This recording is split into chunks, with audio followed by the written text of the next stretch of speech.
Bonsoir la famille, salut la grande communauté inconditionnelle des infos délire sur la télé d'une autre planète. Nous sommes samedi 17 avril 2021. C'est l'autre journal, l'info vue autrement par la rédaction d'Espace TV aujourd'hui. Et nous savons que vous vous attendiez. Nous vous inviterons à revivre le passage du Premier ministre à l'Assemblée nationale mercredi 7 avril. La présentation de sa politique générale a duré près de 2 heures. Nous reviendrons sur les séquences les plus marquantes et pas seulement. Tupac dans les rues de Conakry, nous l'avons aperçu et il a accepté d'échanger 2 mots avec nous pour l'interview de Calais. Voilà, vous avez le menu. Jingle.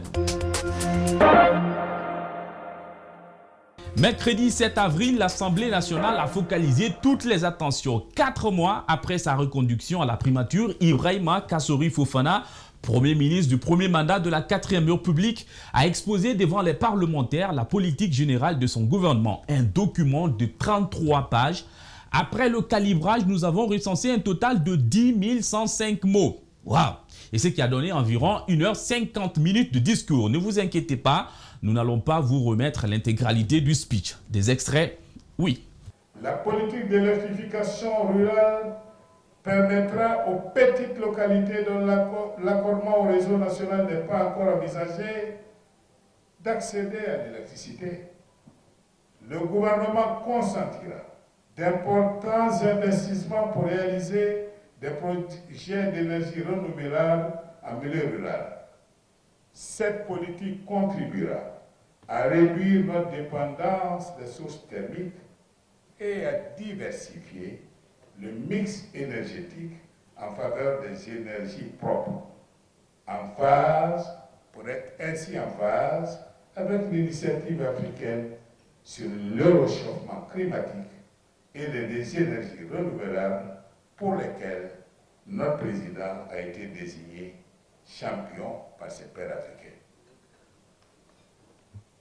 Toutes ces réalisations, mesdames et messieurs, contribueront à baisser le coût moyen de la production énergétique pour le situer en dessous des 10 cents de dollars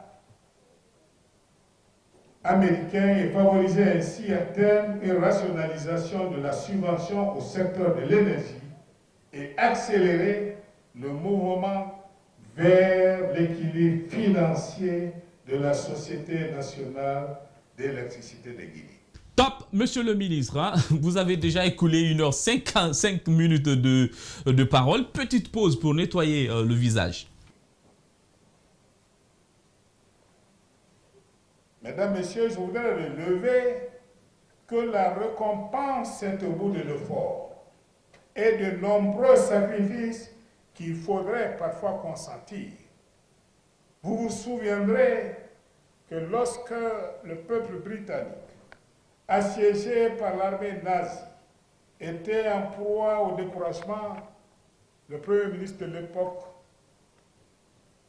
William Churchill, s'est adressé à lui en ces termes, je cite, « Je vous promets du sang et des larmes, et au bout de cela, il y aura la victoire. » Je veux bien croire qu'il s'agit d'un lapsus, monsieur le ministre. La citation, d'ailleurs, est plutôt « Je n'ai rien d'autre à offrir que du sang, de la peine, des larmes et de la sueur ». Et l'auteur est Winston Churchill. Hein? Voilà. Et vous avez encore un peu de sueur sur le visage. Hein? Près de 2 heures de discours après une pause, les débats ont repris. Ce sont près d'une 50aine de questions qui lui ont été posées, parmi lesquelles le soutien à la filière de l'anacarde pendant cette période de crise sanitaire. Et croyez-moi, Mariam a été d'une grande utilité.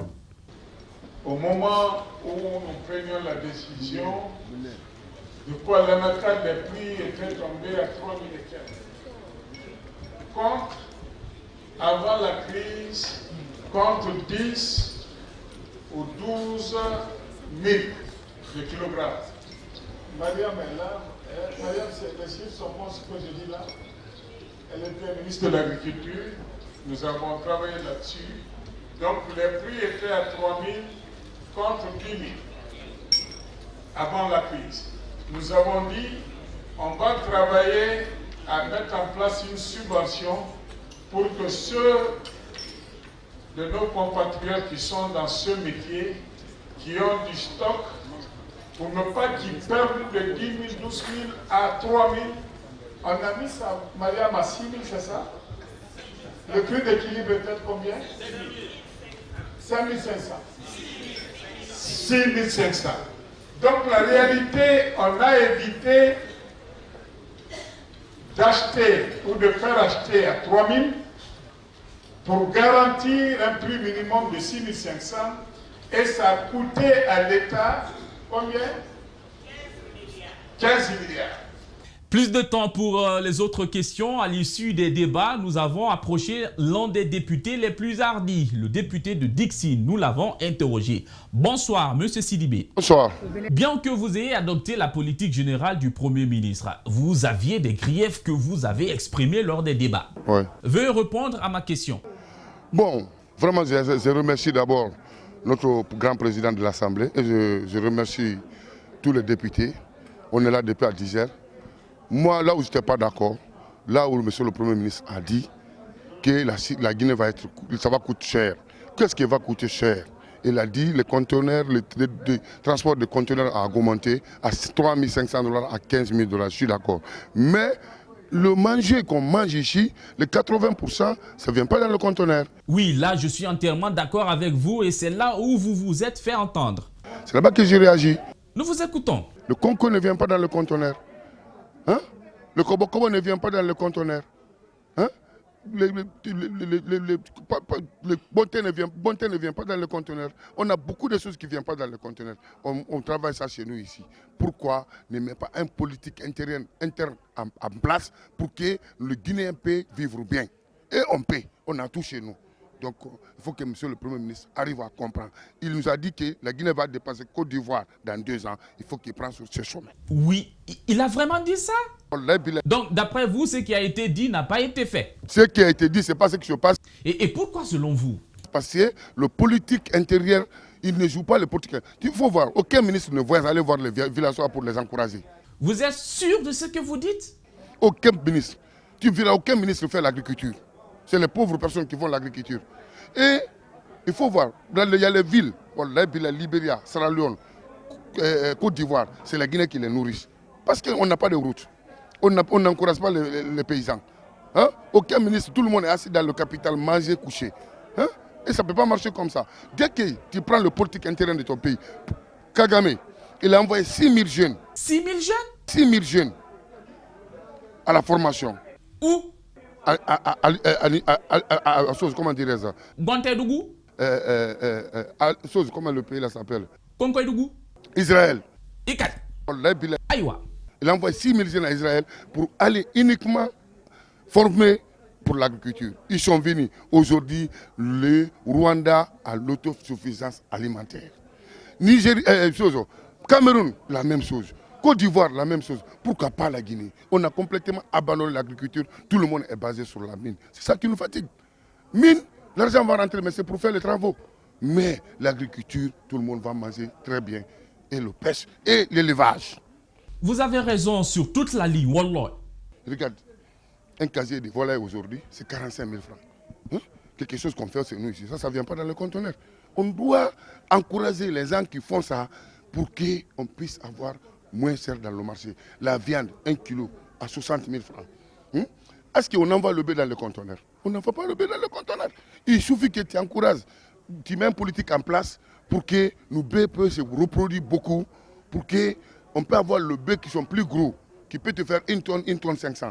On peut avoir la viande au marché à 20 000, 25 000 francs. Non mais savez-vous que le prix du carburant va grimper dans les prochains mois? Toutes ces choses prendront un sacré coup, honorable député. Mon ami, oui. Le carburant, le prix qu'on va adopter là, le prix qu'on va fixer là, le prix, c'est le même prix en France, c'est le même prix à Sénégal, dans leur monnaie, c'est le même prix partout dans le monde entier. Et honorable. Mais il suffit que mon ami qu'on met un politique intérieur fort. Regarde, tout près là. Où? À Kabaki. Oui, c'est chez mon ami Gibril. On cultive là-bas. À Boké, on cultive là-bas. À Bofa, on cultive là-bas. Mais il faut encourager les paysans. Il faut les encourager, il faut les subventionner. Au lieu de subventionner les importateurs, il faut subventionner les paysans. Il faut subventionner les agriculteurs. C'est pour cela qu'ils peuvent vendre aussi à la population moins cher. Bravo pour vos vérités. Merci beaucoup, digne représentant du peuple. Merci. Prenons une courte pause pour nos obligations commerciales. À tout de suite pour la deuxième partie.